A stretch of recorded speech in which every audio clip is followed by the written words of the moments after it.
안녕하세요. 저는 하나밖에 없는 외동딸을 학교 폭력으로 잃었습니다. 아내를 먼저 떠나보내고 오로지 금지옥 옆 귀한 딸 하나만을 바라보며 남은 인생을 살아가고 있었죠. 어쩌면 믿기 어려운 이야기일 수도 있고 너무 흔한 이야기일 수도 있습니다. 하지만 이것은 제가 직접 겪은 그리고 지금도 누군가는 가슴앓이를 하며 어디선가 겪고 있을 진짜 이야기입니다. 제 이야기를 들은 많은 학생들이 용기를 내고 가해자들이 반성하며 학교와 교육청이 더 이상 방관하지 않고 적극적으로 대처해서 더 이상의 피해자가 생기지 않기를 바라는 마음으로 어렵게 이야기를 꺼내봅니다. 그럼 이제부터 제 이야기를 들려드리겠습니다. 새벽 5시 알람이 울리기 전에 강철수는 눈을 떴습니다. 30년 넘게 조선소에서 일해온 몸이 시계보다 정확했죠.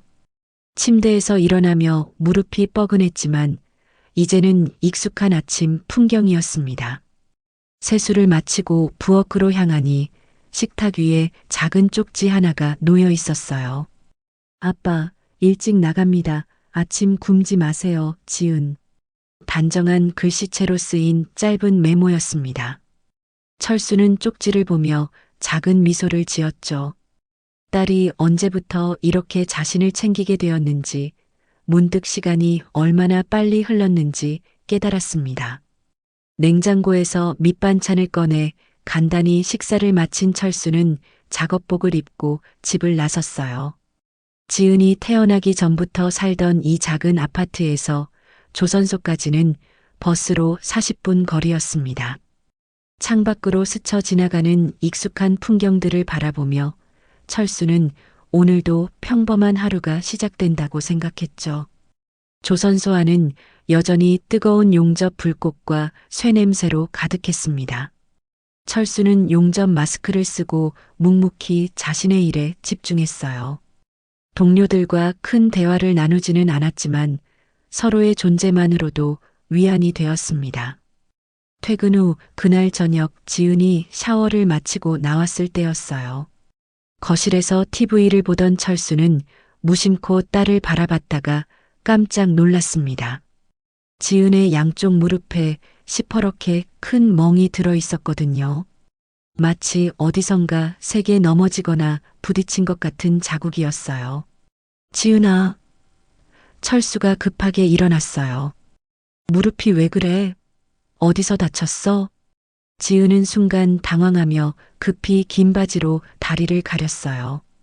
아, 그게 체육 시간에 넘어졌어요. 체육 시간에? 언제? 왜 아빠한테 말 안 했어? 철수는 걱정스럽게 다가갔어요. 병원 가봐야 하는 거 아니야? 괜찮아요, 아빠. 그냥 좀 넘어진 거예요.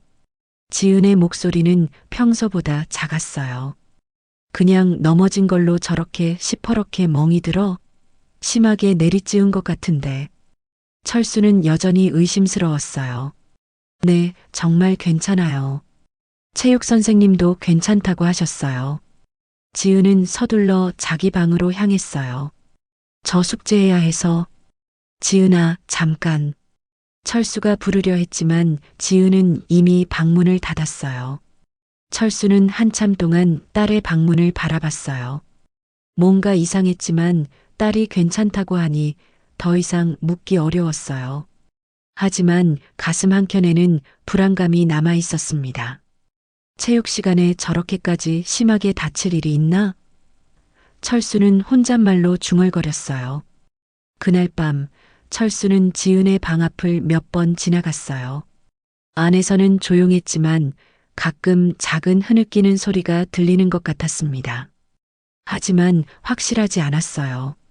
내가 너무 예민한 건가? 철수는 자책했어요.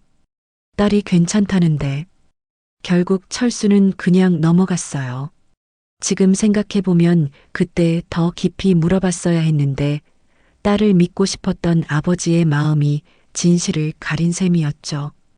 다음 날 아침 지은은 긴 바지를 입고 나왔어요.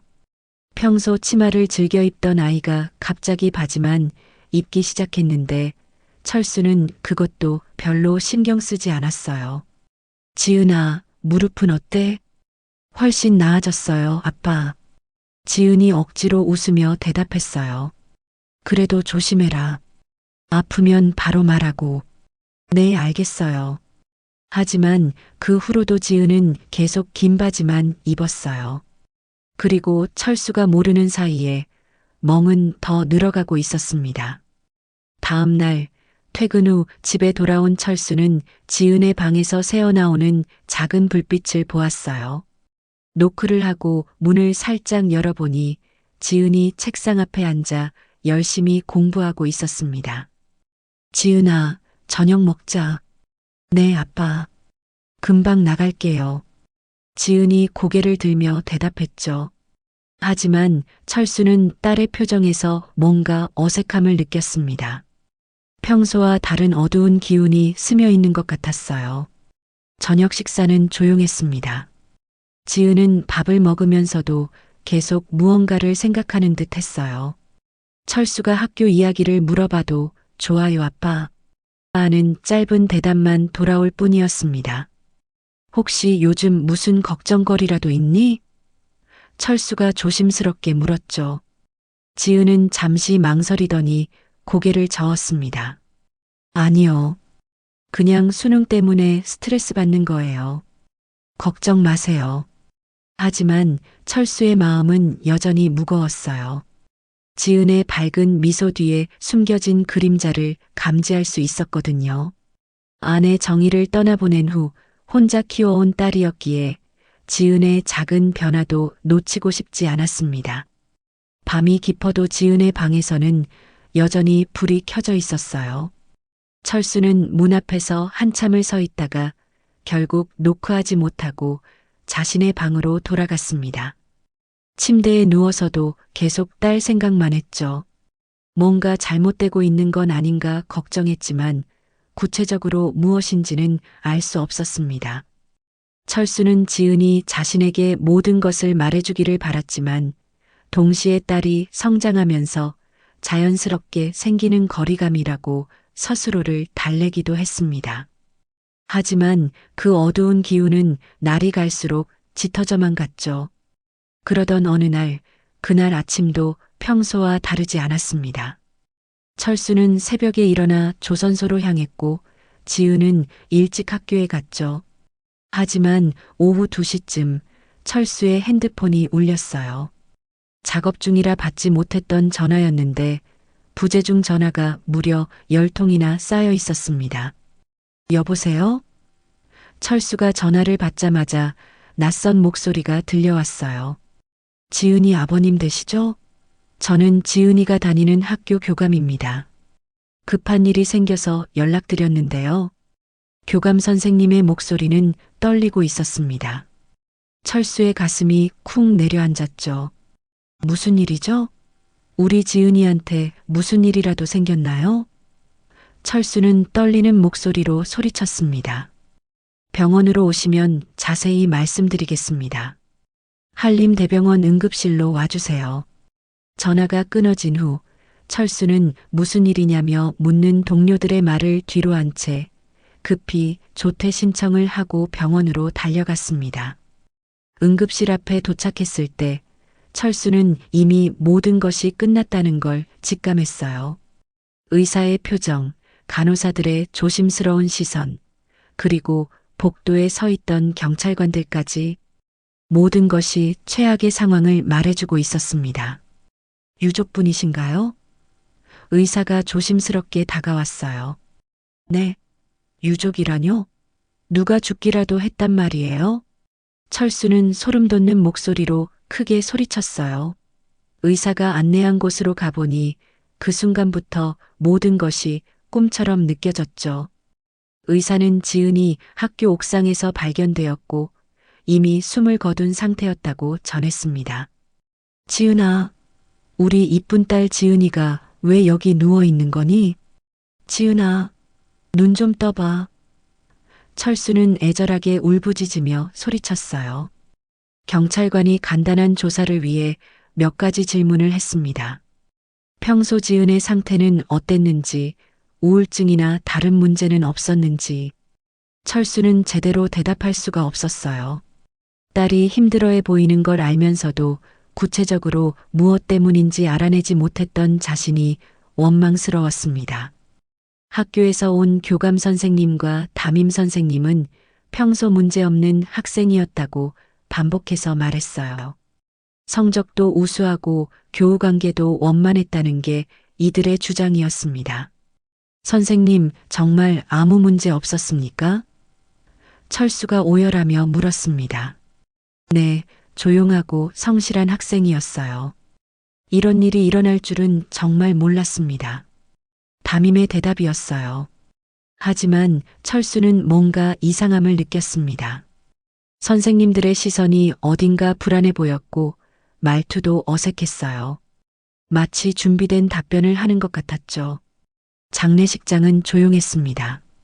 몇 명의 동료들과 이웃들이 와서 조의를 표했지만 대부분 어색한 침묵 속에서 빨리 자리를 떠났어요.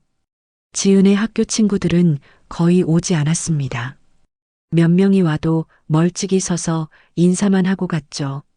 철수는 영정 앞에 앉아 지은의 사진을 바라봤어요. 교복을 입고 환하게 웃고 있는 내 목숨보다 더 소중한 딸의 모습이었습니다. 불과 며칠 전까지 아빠 아침 굶지 마세요라고 쪽지를 남기던 그 아이가 이제는 차가운 사진 속에서만 볼 수 있었어요. 지은아, 철수의 목소리는 터져나오는 울분을 참는 듯이 떨렸어요. 아빠가 미안하다 왜 아빠한테 말하지 않았니? 철수는 가슴이 찢어지는 듯한 고통을 느꼈습니다. 아내 정희를 잃었을 때도 힘들었지만 그때는 지은이가 있었어요. 어린 딸을 지켜야 한다는 책임감이 철수를 버티게 해줬죠. 하지만 이제는 아무것도 남지 않았습니다. 정희야 미안해. 우리 딸 제대로 못 지켜줬어. 철수는 아내에게 말하는 듯 눈물을 흘리며 허공을 바라보며 중얼거렸어요. 지은이가 엄마 없이 얼마나 외로웠을까. 그런데 아빠마저 몰라줬으니. 사람들이 가고 없으면 철수는 지은이의 영정을 끌어안고 오열했어요. 딸 없는 인생이 얼마나 텅 빈 것인지 뼈저리게 느꼈거든요. 30년 넘게 다닌 조선소도 살아온 모든 세월도 지은이 때문이었어요. 딸이 잘 자라기를 바라면서 딸에게 부끄럽지 않은 아버지가 되고 싶어서 열심히 살았는데 지은아, 아빠 혼자 어떻게 살아? 너 없는 세상, 아빠는 이제 누굴 위해서 살아야 하니? 철수는 영정사진을 부서질 듯 꽉 끌어안으며 흐느꼈어요. 아빠도 따라갈까? 엄마랑 지은이 있는 곳으로. 3일 내내 계속된 오열 끝에 철수는 깨달았어요. 이렇게 무너져 있을 수만은 없다는 것을. 지은이가 왜 이런 선택을 했는지, 무엇이 딸을 그렇게 내몰았는지 반드시 알아야 한다는 것을 말이에요. 마지막 날 관 뚜껑을 닫기 전에 철수는 지은에게 마지막 인사를 했어요. 지은아, 아빠가 반드시 진실을 밝혀낼게. 너를 괴롭힌 놈들을 찾아낼 거야. 찾아내서 반드시 그의 응당한 벌을 줄게. 엄마랑 하늘나라에서 편히 지내고 있어. 장례식이 끝난 다음 날 철수는 학교에 전화를 걸었습니다. 교장 선생님과 상담을 요청했죠. 하지만 돌아온 대답은 예상했던 것과 같았어요. 저희도 안타깝게 생각합니다만 평소 지은 학생에게 특별한 문제는 없었습니다. 저희도 갑작스런 일이라 많이 당황스럽습니다.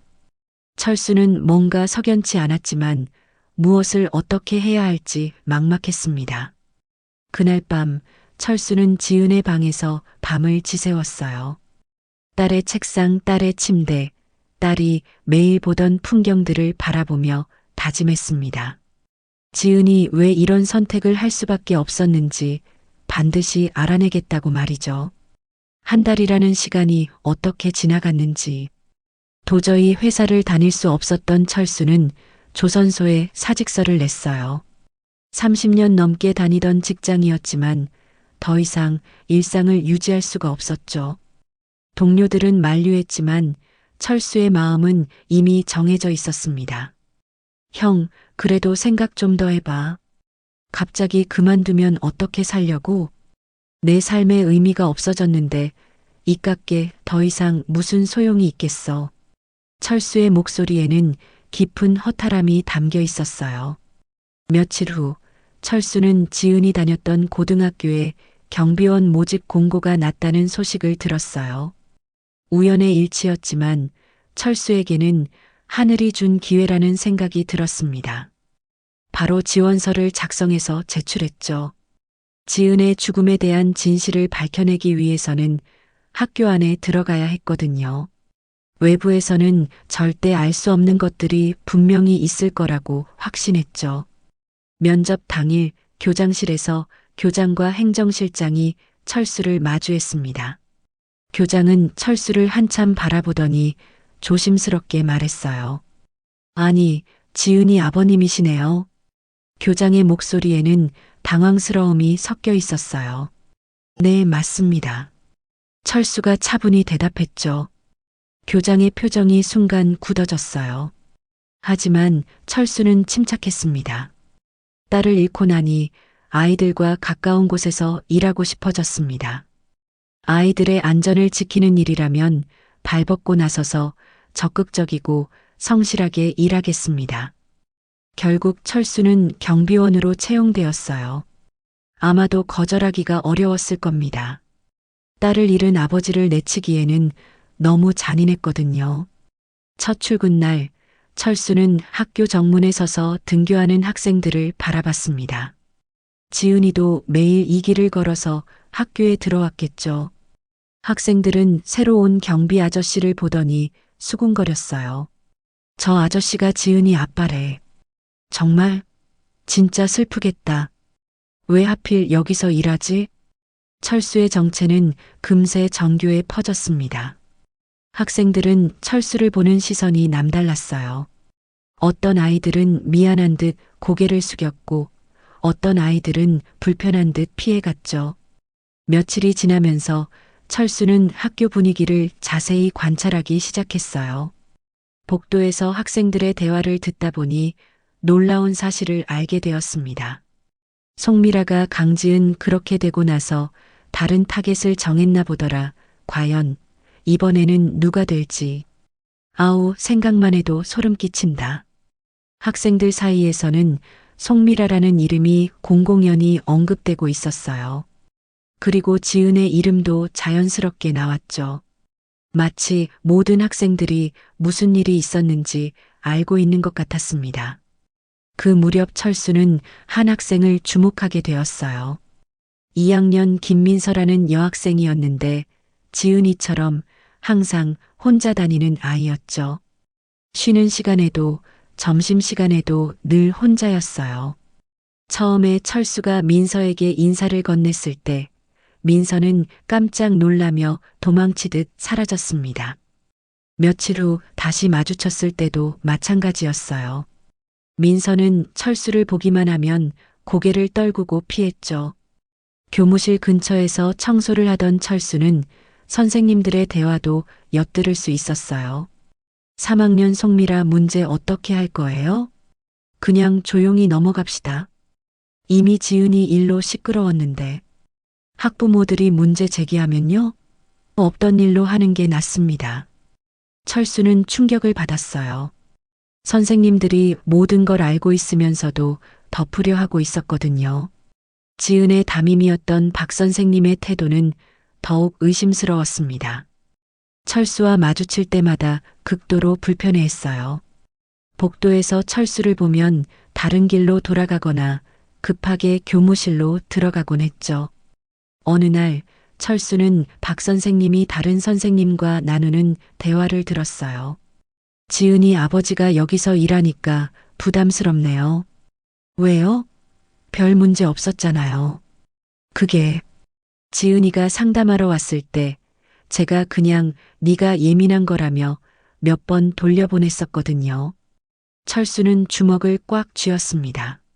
지은이 도움을 요청했을 때 어떻게 담임이 돼가지고 외면을 할 수가 있었을까 분노가 치밀었습니다.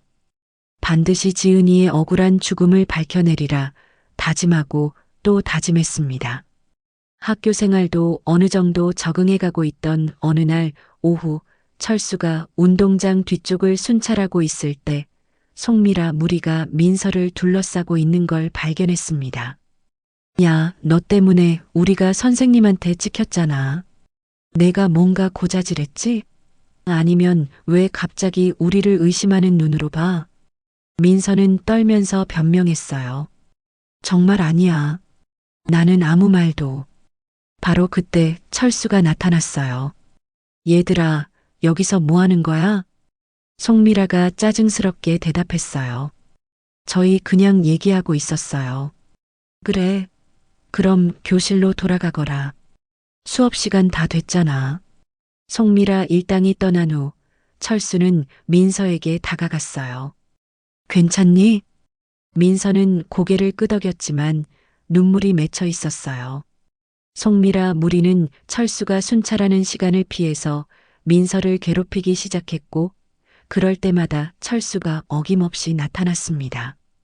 송미라 일당은 점점 철수를 경계하기 시작했고 민서는 조금씩 철수에게 고마움을 느끼기 시작했습니다.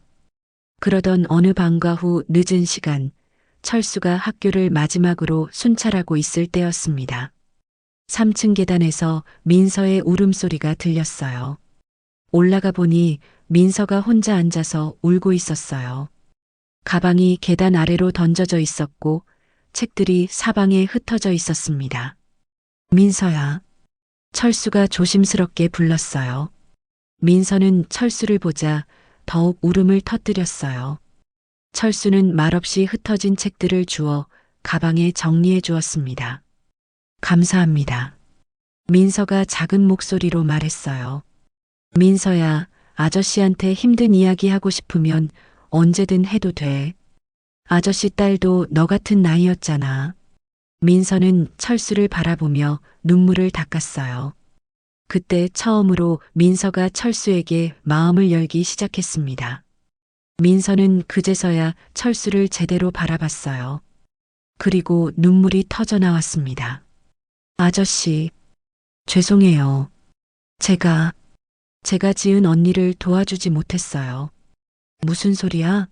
너까지 자책할 필요 없어. 민서는 한참을 울더니 입을 열었어요. 지은 언니는 정말 착한 사람이었어요.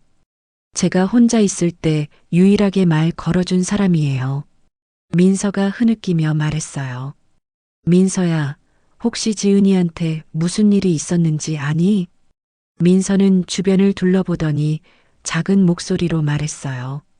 지은 언니도 저처럼 괴롭힘을 당했어요. 3학년 송미라 무리한테요. 선생님들도 다 알고 있었는데 아무도 도와주지 않았어요. 철수의 심장이 빠르게 뛰기 시작했어요. 어떤 괴롭힘이었니? 지은 언니더러 넌 엄마가 없으니까 잔소리하는 사람 없어서 좋겠다. 그러고 넌 왕따니까 혼자 다니는 거야. 그러면서 가방을 숨기거나 심지어 체육복에 더러운 걸 묻혀놓기도 하고 복도에서 마주치면 엄마 없는 고아라고 깔깔대며 비웃기도 했어요. 담임 선생님은 모르셨니? 민서는 고개를 저었어요. 지은 언니가 박 선생님께 말했는데 그런 걸로 신경 쓰지 말라고 하셨대요. 네가 예민한 거 아니냐면서. 그래서 나중엔 지은 언니가 포기한 거예요. 철수는 이것이 단순한 괴롭힘이 아님을 깨달았어요. 학교 전체가 방관하고 방치한 구조적 문제였죠. 민서야, 너도 지금 같은 일을 당하고 있구나. 민서는 작게 고개를 끄덕였어요. 송미라가 이제 저를 타겟으로 삼았어요. 지은 언니가 없어진 후에요. 처음에는 아저씨가 무서웠어요. 혹시 제가 지은 언니를 괴롭혔다고 생각하실까봐. 그런데 이제는 저도 그들이 너무 두렵고 무서워요. 마지막 날. 지은이 마지막 날에 뭔가 특별한 일이 있었니? 민서는 잠시 망설이더니 고백했어요. 그날 아침에 지은 언니가 혼자 울고 있었어요. 화장실에서요. 송미라가 지은 언니한테 이제 끝이다. 너 같은 애는 여기 있을 자격이 없어 라며 마대자루로 사정없이 때렸대요. 그리고 오후에 박 선생님이 지은 언니를 부르셨어요. 그런데 지은 언니가 울면서 나왔어요. 그 후로 지은 언니를 못 봤어요. 철수는 모든 퍼즐이 맞춰지는 느낌이었어요. 송미라와 그 무리들의 지속적인 괴롭힘, 담임의 방광과 추가적인 상처, 그리고 학교 전체의 은폐까지. 다음 날 철수는 교장실을 찾아갔습니다. 교장은 철수를 보자 당황스러워했어요. 교장 선생님, 제 딸 지은이 일에 대해 다시 조사해 주셨으면 합니다. 교장의 표정이 굳어졌어요. 이미 모든 조사가 끝났습니다. 특별한 문제는 없었다고 결론 났잖아요. 하지만 송미라라는 학생의 괴롭힘이 있었고 지금도 피해자가 있습니다. 강 선생님, 제발 그런 근거 없는 이야기 좀. 뭐 증거 있어요? 교장이 화가 난 듯 말했어요. 철수는 교장의 반응에서 확신했습니다. 학교는 모든 걸 알고 있으면서도 덮으려 하고 있다는 것을 말이에요.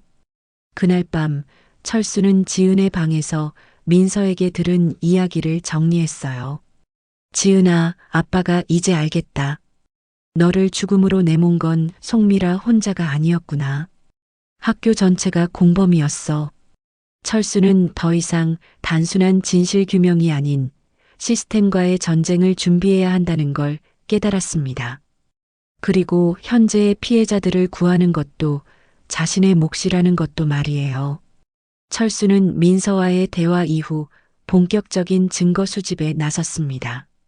경비실에서 밤늦게 혼자 남아 지은이 마지막 날의 동선을 추적했어요. CCTV 기록을 요청했지만 학교 측에서는 이미 삭제되었다며 거부했죠. 하지만 철수는 포기하지 않았습니다. 청소 아줌마들과 교류를 쌓은 후 그날의 상황을 들어봤어요. 그중 한 분이 중요한 증언을 해주었습니다. 그날 오후에 3학년 교실에서 큰 소리가 났어요. 누군가 울부짖는 소리도 들렸고요. 박 선생님이 지은이 너 이러면서 막 소리 지르는 것도 봤어요. 철수는 이 모든 내용을 수첩에 정리했어요. 송미라와 그 일당들의 이름, 괴롭힘의 구체적 내용, 담임의 방관, 그리고 마지막 날의 상황까지. 점점 그림이 완성되어 가고 있었습니다. 며칠 후 철수는 또 다른 충격적인 사실을 발견했어요. 지은이 죽기 전날 송미라가 지은에게 보낸 문자 메시지가 있다는 걸 알게 된 거였어요. 민서가 조심스럽게 알려준 정보였습니다.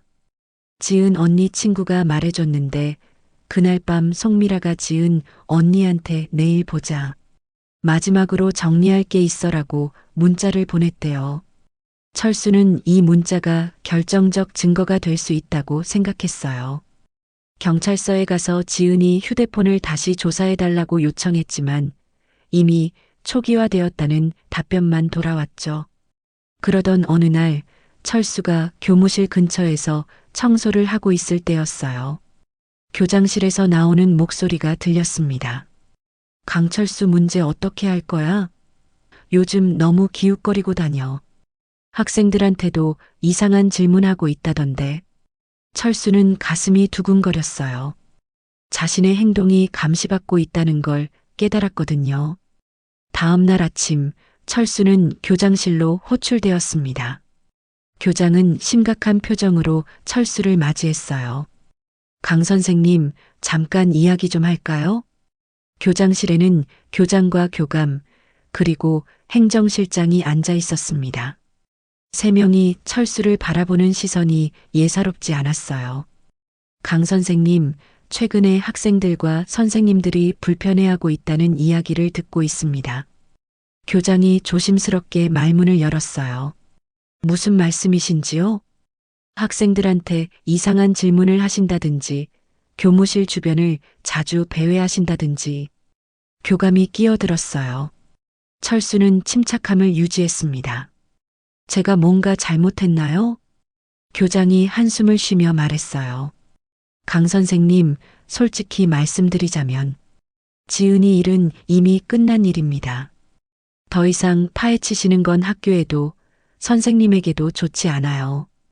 끝난 일이라고요? 철수의 목소리가 조금 높아졌어요. 지은이 일은 불행한 사고였습니다. 학교 폭력이나 그런 건 전혀 없었어요. 이미 교육청에서도 조사를 마쳤고요. 행정실장이 단호하게 말했어요. 철수는 이들이 무엇을 두려워하는지 알 수 있었어요. 진실이 밝혀지는 걸 막으려 하고 있었거든요. 교장 선생님, 그럼 송미라라는 학생에 대해서는 어떻게 생각하세요? 교장의 얼굴이 순간 굳어졌어요. 네. 아니, 갑자기 송미라는 학생은 왜요? 학생들 사이에서는 공공연한 사실 아닌가요? 강 선생님, 교감이 목소리를 높였어요. 근거 없는 소문으로 학생을 매도하시면 안 됩니다. 교장이 교감을 제지하고는 철수에게 다가갔어요. 강 선생님, 저희도 지은이 일로 마음이 아픕니다. 하지만 이미 지난 일을 자꾸 들춰내시면 학교도 힘들고 다른 학생들에게도 좋지 않아요. 그럼 현재 괴롭힘 당하고 있는 학생들은 어떻게 하라는 겁니까? 그런 일은 없습니다. 교장이 단호하게 잘라 말했어요. 철수는 그들의 태도에서 확신을 얻었어요. 이들은 모든 걸 알고 있으면서도 숨기려 하고 있었습니다. 강 선생님, 솔직히 말씀드리겠습니다. 교장이 의자에 앉으며 말했어요. 지은이 아버님이라는 걸 고려해서 지금까지 참아왔습니다. 하지만 이제는 저희도 한계에 다다랐어요. 무슨 뜻이죠?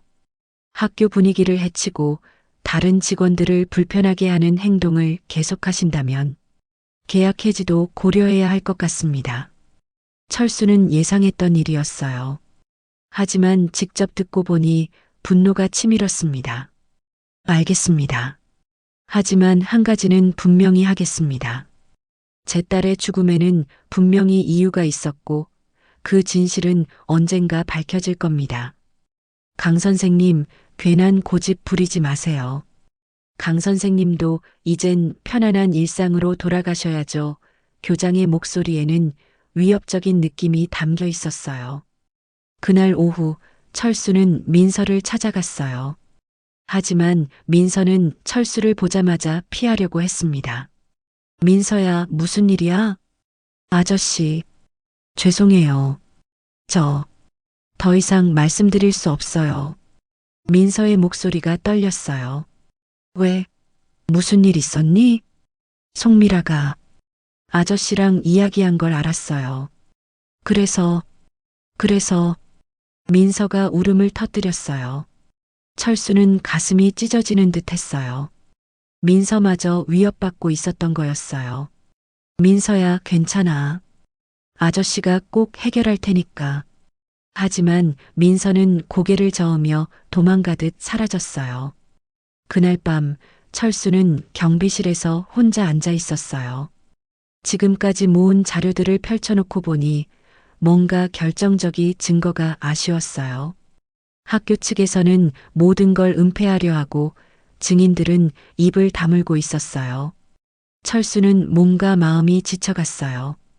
조선소에서 30년 넘게 일하며 단련된 체력도 이런 정신적 스트레스 앞에서는 무용지물이었죠.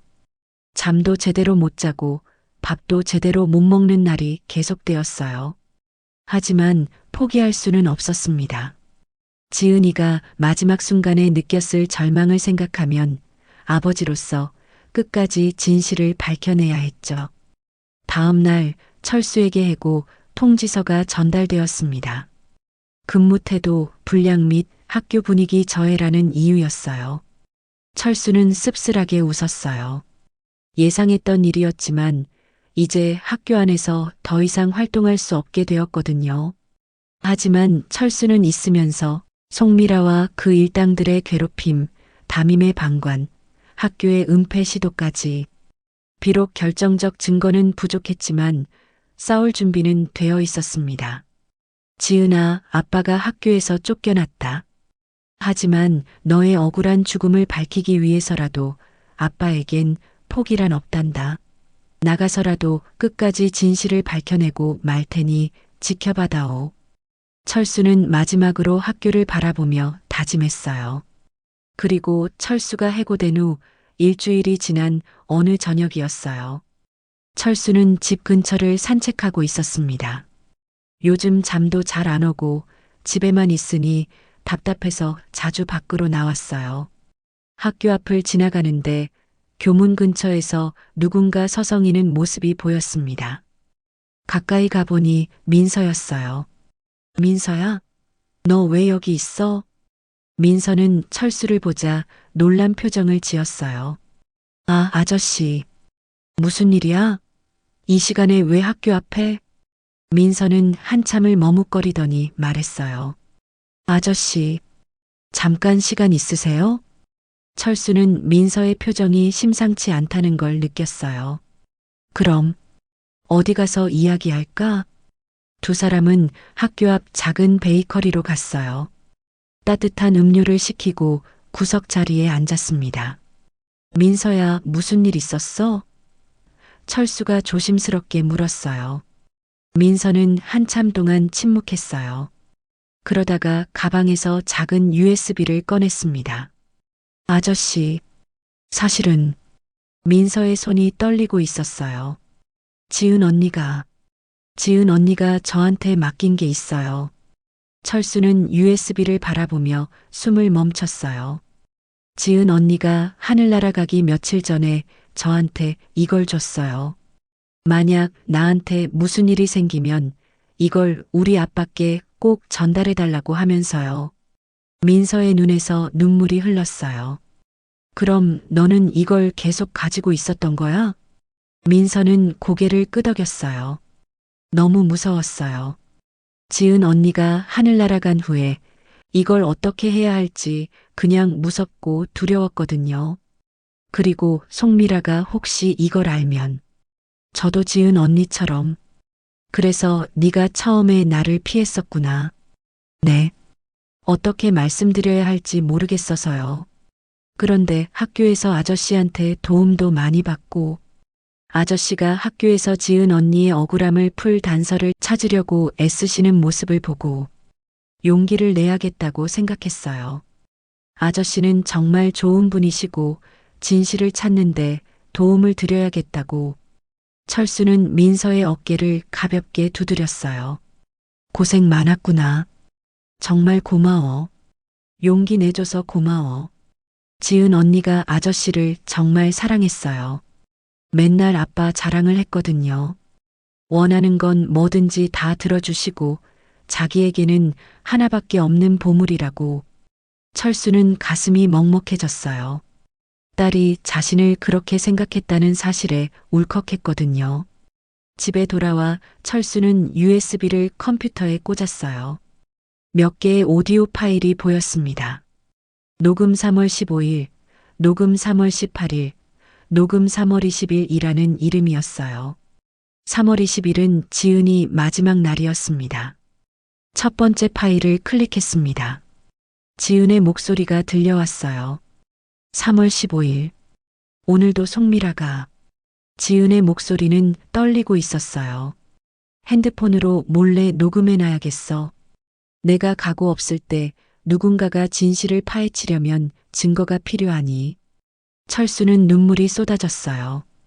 내 목숨을 주어도 아깝지 않을 딸이 혼자서 이런 준비를 하고 있었다는 사실이 너무 고통스러웠거든요.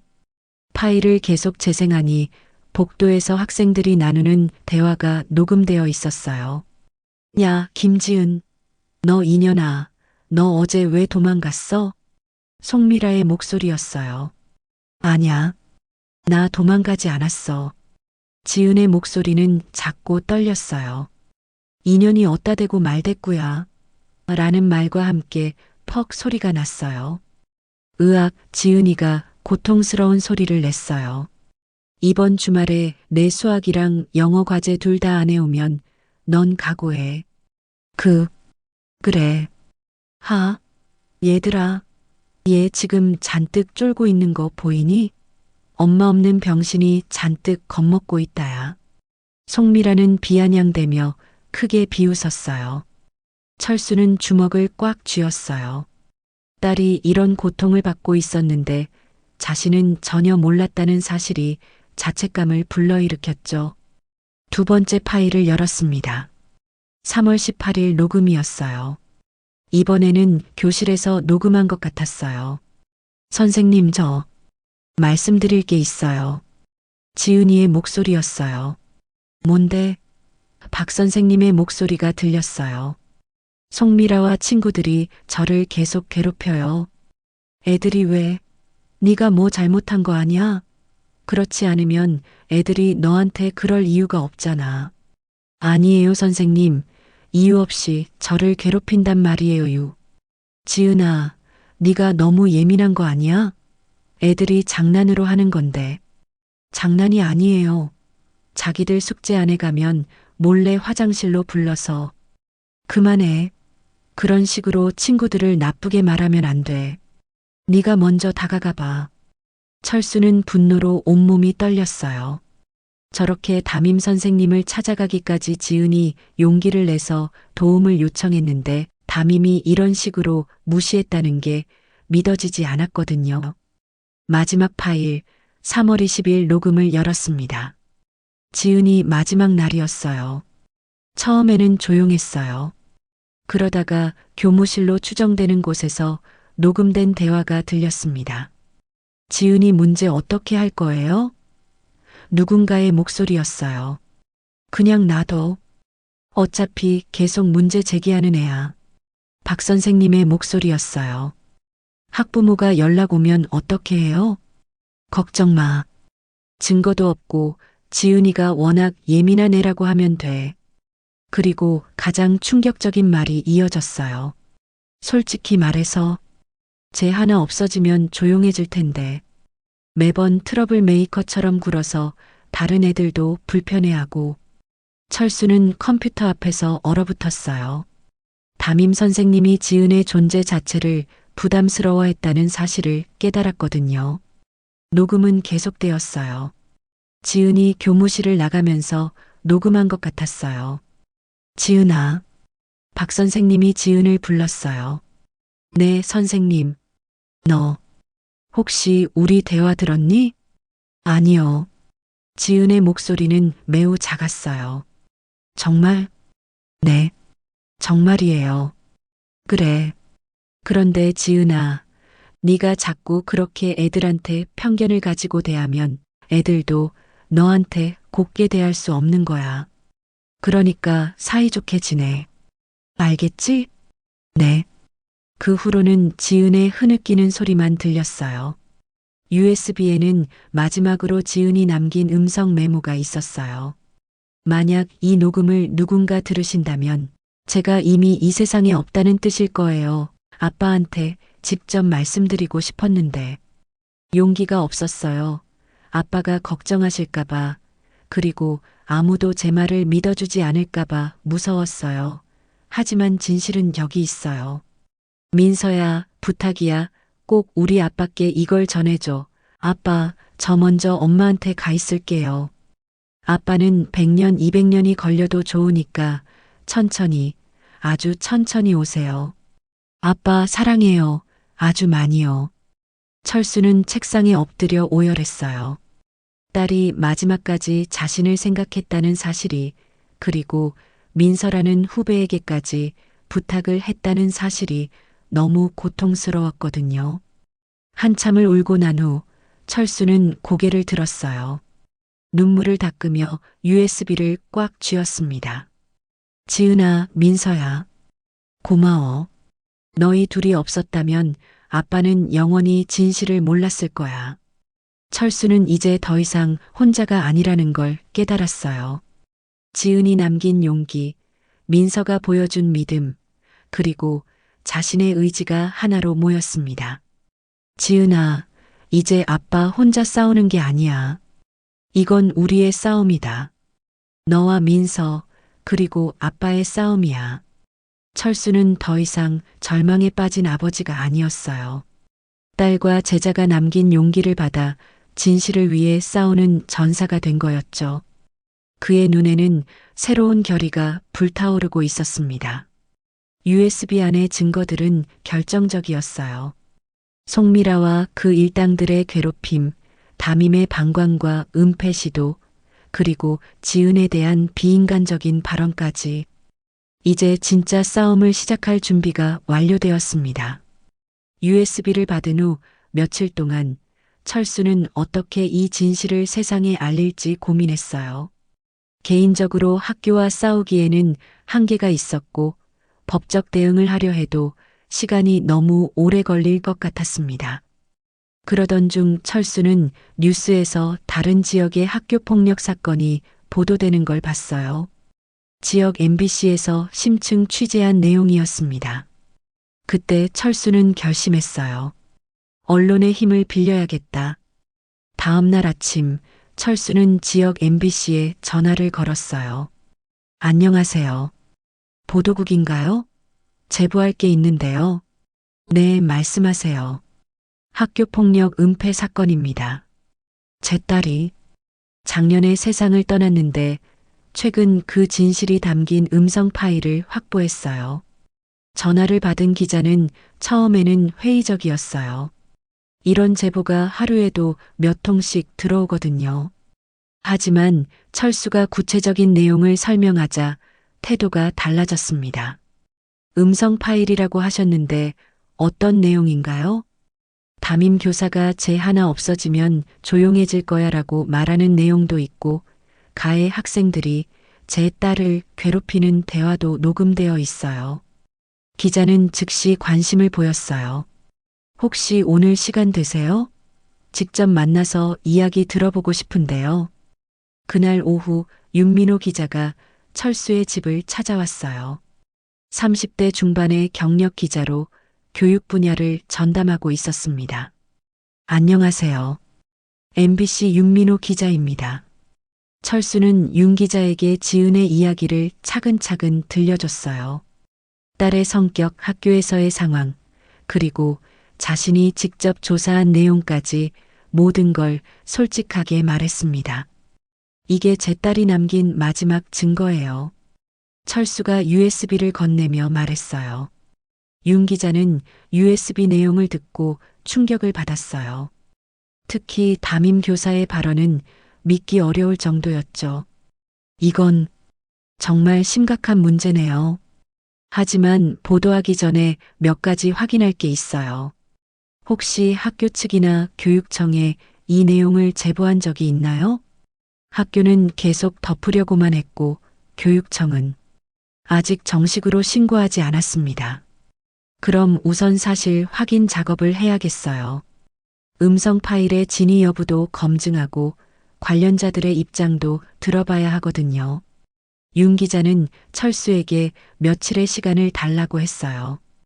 철저한 팩트체크를 거쳐야 보도할 수 있다고 설명했죠. 그 후 3일 동안 윤 기자는 바쁘게 움직였어요. 음성 파일 감정, 관련 학생들과의 인터뷰, 학교 관계자들의 입장 청취까지 모든 과정에서 철수의 제보 내용이 사실임이 확인되었습니다. 특히 민서와의 인터뷰에서 결정적인 증언이 나왔어요. 지은 언니는 정말 착한 사람이었어요. 그런데 송미라 무리가 계속 괴롭혔거든요. 선생님께 말씀드려도 아무도 안 믿어주시고 민서는 울면서 증언했어요. 송미라 측에도 입장을 물었지만 그런 일은 없었다며 부인했어요. 박담임 역시 학생들 간의 사소한 갈등을 과대 해석한 것이라며 발뺌했죠. 하지만 음성 파일은 너무나 명확했어요. 더 이상 부인할 수 없는 증거였습니다. 윤 기자는 마지막으로 철수에게 물었어요. 언제 보도하길 원하세요? 이런 사건은 타이밍도 중요하거든요. 철수는 잠시 생각하더니 말했어요. 1월 6일. 졸업식이에요. 졸업식 날이라. 윤 기자는 그 상징성을 이해했어요. 알겠습니다. 그날 아침 뉴스에 단독 보도하겠습니다. 1월 5일 밤 철수는 잠들 수 없었어요. 내일이면 모든 진실이 세상에 드러날 거라는 생각에 가슴이 두근거렸습니다. 지은의 영정 앞에 앉아 말했어요. 사랑하는 내 딸, 지은아, 내일이면 네가 겪었던 일들이 모두 밝혀져. 아빠가 늦었지만 이제라도 진실을 알리게 되었어. 1월 6일 아침 7시 MBC 아침 뉴스가 시작되었습니다. 다음 소식입니다. 한 고등학생의 죽음을 둘러싼 충격적인 음성 파일이 공개되었습니다. 담임 교사가 학생 하나 없어지면 조용해질 것이라고 말한 내용이 담겨 있어 파장이 예상됩니다. 윤민호 기자가 단독 보도합니다. 뉴스는 지은의 사진과 함께 시작되었어요. 윤 기자의 차분하지만 단호한 목소리가 이어졌습니다.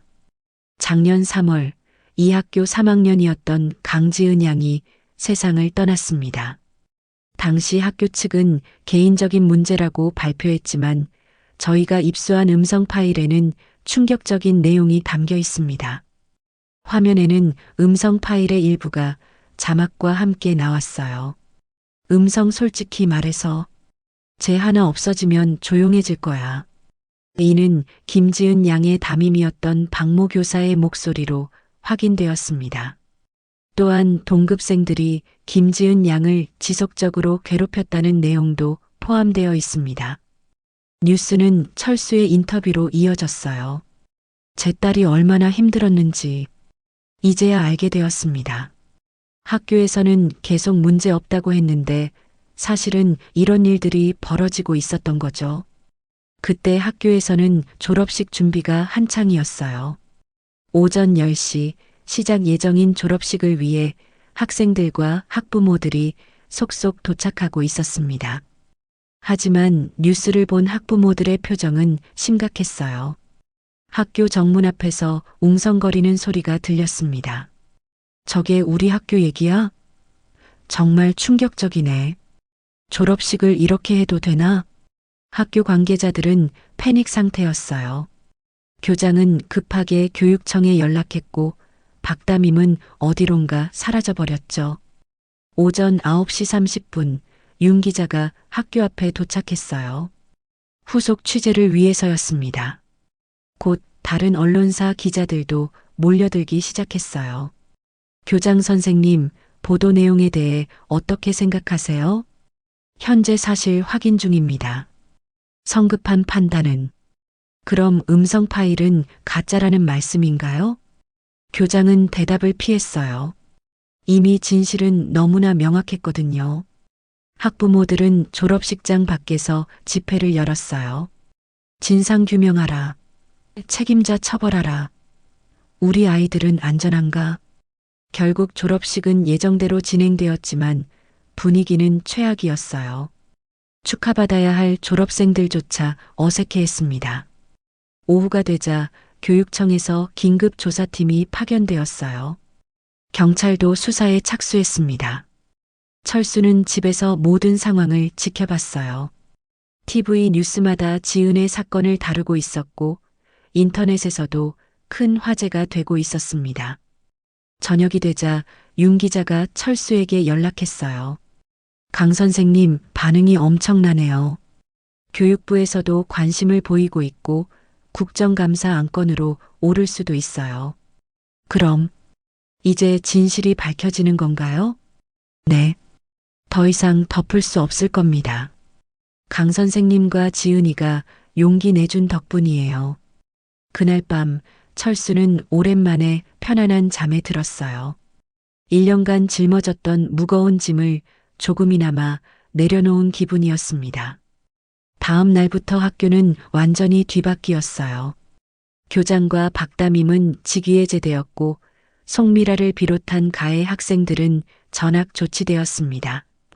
학교폭력신고센터가 새로 설치되었고 해당 교육지원청은 피해 학생 보호 조치와 함께 심리상담 등을 병행한다는 방침입니다.